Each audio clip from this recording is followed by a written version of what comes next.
কিছু মামলা মানে কালকের মামলা নিয়ে কিছু কথা বলবো। তো সবাই একটু একটু করে আসুন। কালকের দিনটা আমাদের কাছে একটা বড় দিন। কালকের দিনটার দিকে তাকিয়ে কয়েক হাজার অসহায় চাকরি প্রার্থীরা, যারা একদল চাকরি পাবেন আর একদল ইন্টারভিউ নোটিফিকেশনের অপেক্ষায় তাকিয়ে থাকবেন।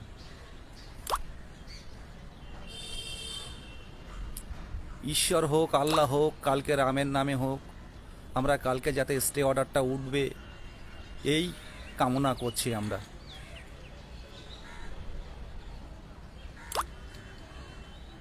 তো সবাই একটু একটু করে আসুন। আমি কিছু কথা মানে আমার ব্যক্তিগত যেটুকু মানে চিন্তাভাবনায় এসছে সেই সব নিয়ে আলোচনা করব। যদি কোনো ভুল হয়ে থাকে আপনারা কমেন্টে জানাবেন। কমেন্টে জানালে আমি সেগুলো সংশোধন করব। আমি একখানে এসছি, তাই মনে হলো এখান থেকে কালকের বিষয়টা একটা লাইভ করার দরকার। আবার বেরিয়ে যাব।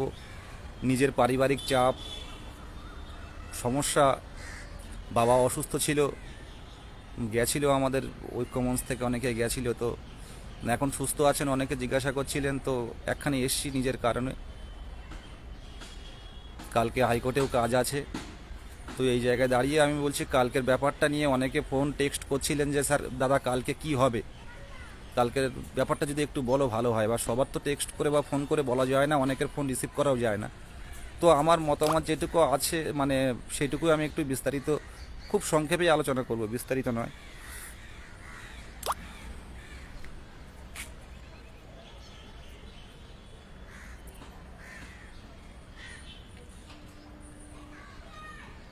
এখন দুপুরে তো সবাই কাজে কাজে ব্যস্ত থাকে, সেই কারণে হয়তো লাইভে 100 জন এখনও আসেনি, হয়ে যাবে খুব তাড়াতাড়ি। এই 100 জন হলেই শুরু শুরু করব।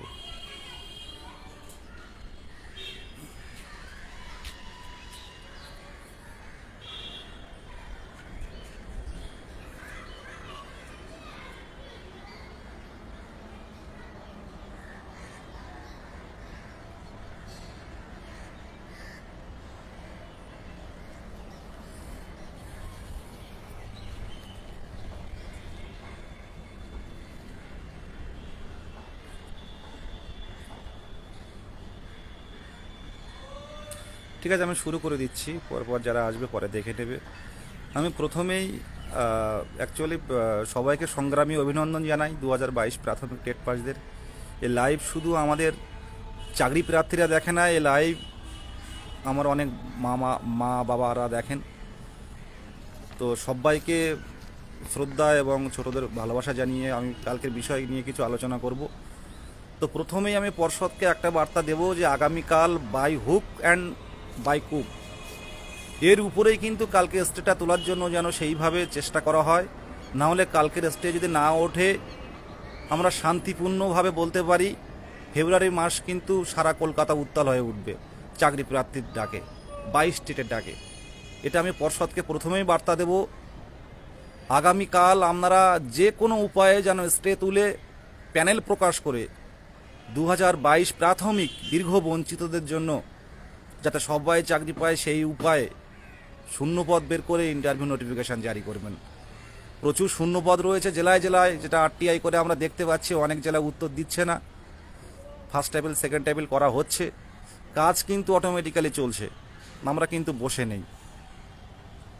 আর কোনো নেগেটিভ কথাই যাব না। কালকে পর্ষদকে যে কোনো উপায়ে কালকে স্টে অর্ডার তুলে নিয়ে আসতে হবে। প্রথমে আমি এই বার্তাটা পর্ষদকে দেব। আর কাল কোন কোন বিষয়ে মামলা আছে এই বিষয়ে আমি একটু বলবো। আপনারা যারা জানেন না তারা ডিটেলস বুঝতে পারবেন জিনিসগুলো। আমি যেগুলো বলছি একটুখানি শুনবেন। কালকে 3টি মামলার সাথে আরেকটি মামলা ট্যাগ হয়েছে এনআইএসের। তো প্রথম মামলা যেটা বলবো, ডায়েরি নম্বর 21287 অফ 2023। এটা হচ্ছে 2022-22 বিরুদ্ধে সৌমেন পাল করেন। এটা সৌমেন পাল ভার্সেস শ্রাবণী নায়ক, এই মামলার পিটিশনার। Diary number 21287 of 2023। দ্বিতীয় মামলা যেটা হয়, দ্বিতীয় মামলা হচ্ছে মামলা নাম্বার হচ্ছে diary number 25090 of 2023 Suvendu Naskar versus West Bengal state government. 2 number মামলা বললাম 25090 of 2023 Suvendu Naskar versus West Bengal state government. 3 number মামলা হচ্ছে 30377 diary number 30377 of 2023 Arindam Majid versus West Bengal state government. Third মামলা যেটা বললাম diary number 30377 of 2023 Arindam Majid versus West Bengal state government. 3টি মামলা, এই 3টি মামলার সাথে এসএলপি ট্যাগ করে যিনি ঢুকেছেন এনআইএসের কৌশিক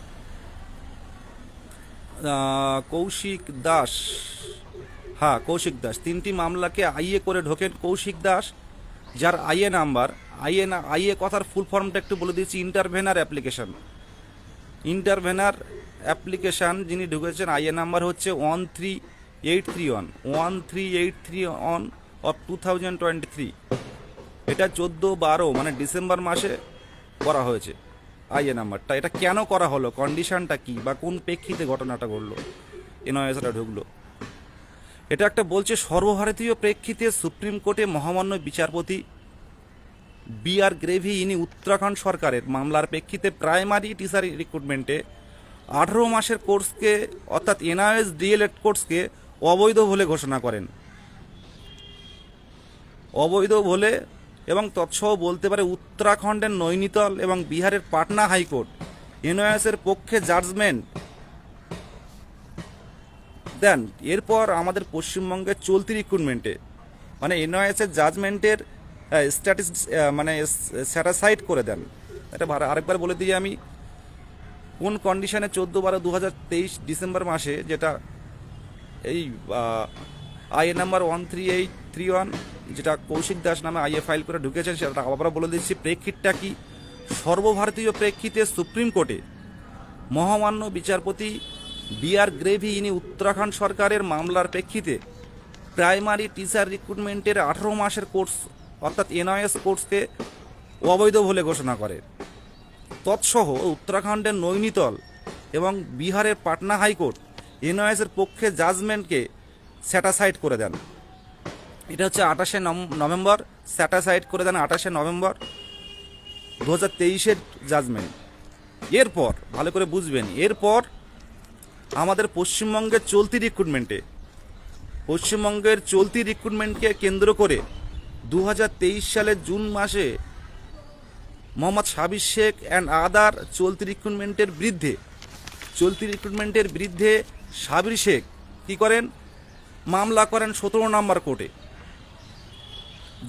জাস্টিস গাঙ্গুলির বেঞ্চে মামলা করেন, যার case number WPA 16118 of 2023, WPA number 16118 of 2023। এই মামলা 28শে নভেম্বর সুপ্রিম কোর্টের জাজমেন্টের পরিপ্রেক্ষিতে সাবির শেখের মামলা কলকাতা হাইকোর্টে প্রাসঙ্গিক হয়ে ওঠে। এই মত অনুসারে 30শে নভেম্বর 17 নম্বর কোর্টে জাস্টিস গাঙ্গুলি বেঞ্চে শুনানি হয়। ওই মামলাতে মহামান্য গাঙ্গুলি নির্দেশ দেন পর্ষদ এবং এনসিটিকে লিখিত আকারে বক্তব্য পেশ করতে। সুপ্রিম কোর্টের 28শে নভেম্বরের জাজমেন্টের প্রেক্ষিতে 30শে নভেম্বর অর্ডারকে ট্যাগ করে কৌশিক দাস 2022 মামলার আইএ করে ঢুকেছে, আইএ নম্বর 13831। এছাড়াও পশ্চিমবঙ্গের এনআইএস ক্যান্ডিডেটদের কৌশিক দাস আর একটি পৃথক এসএলপি দাখিল করে,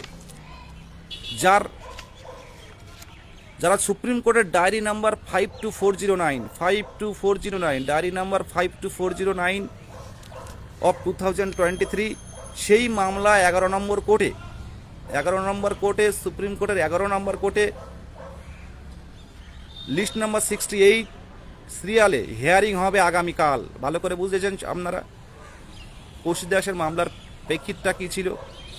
সেই মামলার হিয়ারিং হবে কাল, ডায়েরি নাম্বার 52409 অফ 2023 এনআইএস থেকে যেটা মামলা করা হয়েছে, কালকে কিন্তু হিয়ারিং হবে। 22 তারিখে এত রকমের মামলা 11 নম্বর কোর্টে জাজমেন্ট হবে। এটা জাস্টিস হিমা কোহলি ম্যাম এবং জাস্টিস আসাউদ্দিন আমাদুল্লাহ এটা মিসেলেনিয়াস ডে।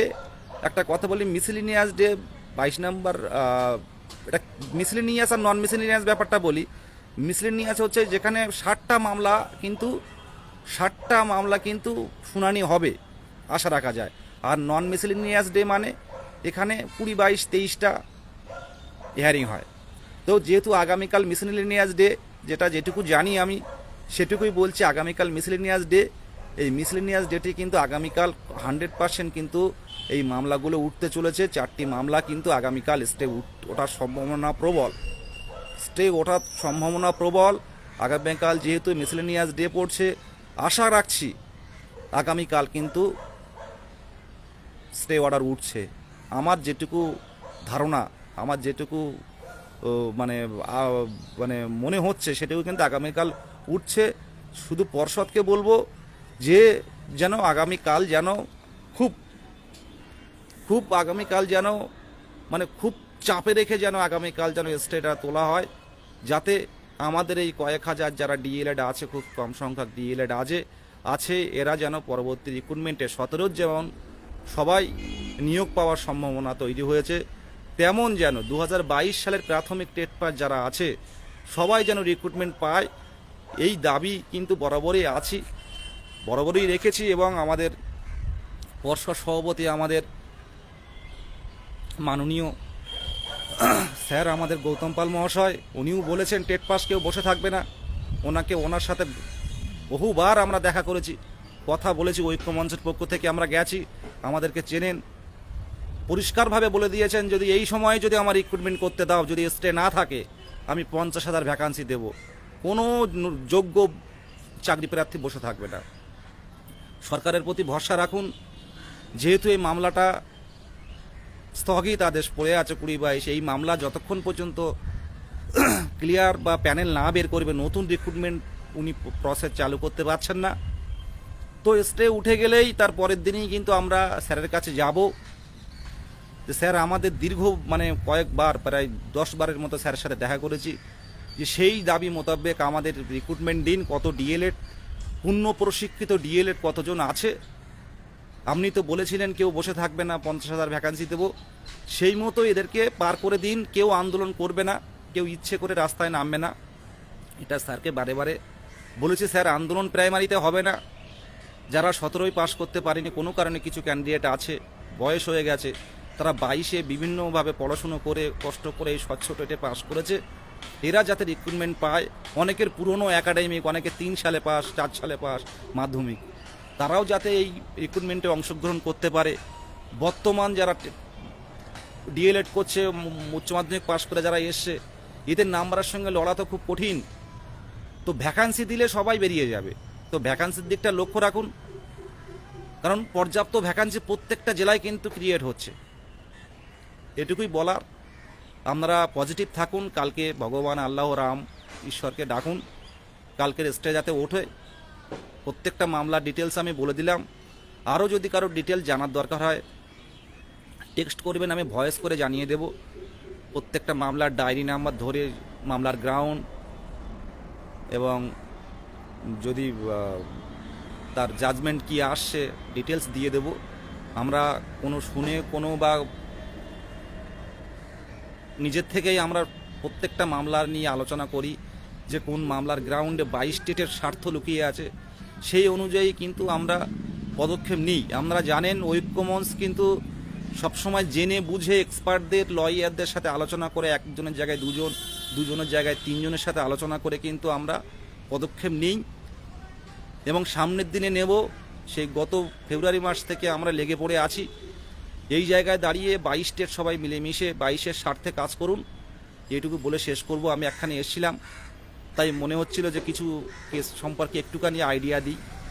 সবাই জানেন, আপনারা সবাই খবর রাখেন, তবুও যারা জানেন না তারা লাইভটা দেখে একটুখানি বুঝতে পারবেন, সেই জন্য শেষ করছি। আর এটুকু বলছি যে আমাদের রিক্রুটমেন্টের কেস কিন্তু খুব দ্রুত উঠবে, কারণ রেজাল্ট বেরিয়ে গেলে রিক্রুটমেন্ট যে কেসটা 18-20 সেশন ডিএলএড যারা করেছে তারাই রিক্রুটমেন্টের কেসটা করেছে দ্রুত রিক্রুটমেন্টের জন্য, তারা দীর্ঘ বঞ্চিত। আর 5ম শ্রেণীর মামলাটা সুপ্রিম কোর্টের প্রধান বিচারপতির, হাইকোর্টের প্রধান বিচারপতির ডিভিশন বেঞ্চে গেছেন, খুব দ্রুত ওটা উঠবে। আর তার সাথে সাথে কতজন পূর্ণ প্রশিক্ষিত ডিএলএড আছে, সেই ডিএলএডের বিএডের সার্টিফিকেট বাতিল করে ডিএলএড পূর্ণ প্রশিক্ষিত ডিএলএড যারা আছে এদের পিডিএফ বের করবে, সেই মামলাও শুনানি হবে। কারণ অনেক আগেই আমরা কিন্তু এর কেস ফাইল করেছি, আমরা একটু ওয়েট করেছিলাম, কিন্তু মোটামুটি এনওআই স্কিম এবং বিএডের যে ব্যাপারটা দেখলাম, দেখে সেই অনুযায়ী কিন্তু আমাদের ফাইল নাম্বার কেস নাম্বার কিন্তু অলরেডি আমরা পেয়ে গেছি। এই মামলাও দ্রুত উঠবে, আমরা বসে নেই। দিনের পর দিন কিন্তু হেঁটে এগুলো সোশ্যাল মিডিয়াতে বলতে পারি না, বিভিন্ন ডিটেলস বলা সম্ভব হয় না। আর এটাই বার্তা দেব যে সরকারের পক্ষে আছি, আমরা সরকারের সাথে আছি, আমাদের কোনো রং নেই, আমরা কোনো বিরোধী নয়। আমি বারবার একটাই কথা বলেছি, আমাদের কোনো বিরোধী নয়, আমরা চাকরি প্রার্থী, শুধুমাত্র চাকরি প্রার্থী। আমরা যেখানেই সরকার ডাকবে সেখানেই যাব, সরকারের পাশে আছি। আমরা চাইছি আমাদের সবার রিক্রুটমেন্টের দাবি। বিহার নিয়োগে যেমন প্রচুর নিয়োগ করেছে, 1.5 লক্ষ নিয়োগ করেছে, বাংলাও সেটা করে দেখাবে। সেই কাজের জন্য কিন্তু আমরা বারবার বিভিন্ন পর্ষদ থেকে শুরু করে বিকাশ ভবন থেকে শুরু করে বিকাশ ভবনের এডুকেশনের যিনি সেক্রেটারি, সারা ওয়েস্ট বেঙ্গলের যিনি সেক্রেটারি শিক্ষা দপ্তরে, ওনার সাথেও কথা বলেছি যাতে আমাদের নিয়োগগুলো সবাই পায়। এই বলে আমি সংক্ষিপ্ত কথা শেষ করছি। আপনারা যারা পরবর্তীতে আসবেন দেখে নেবেন। কালকে মামলা ওঠার সম্ভাবনা প্রবল। আশা করি কালকে এই যে চলতি রিক্রুটমেন্টের যে স্টে অর্ডার পড়ে আছে সেটা আগামীকাল উঠে যাবে। 17টা সবাই চাকরি পাক, এটা চাই।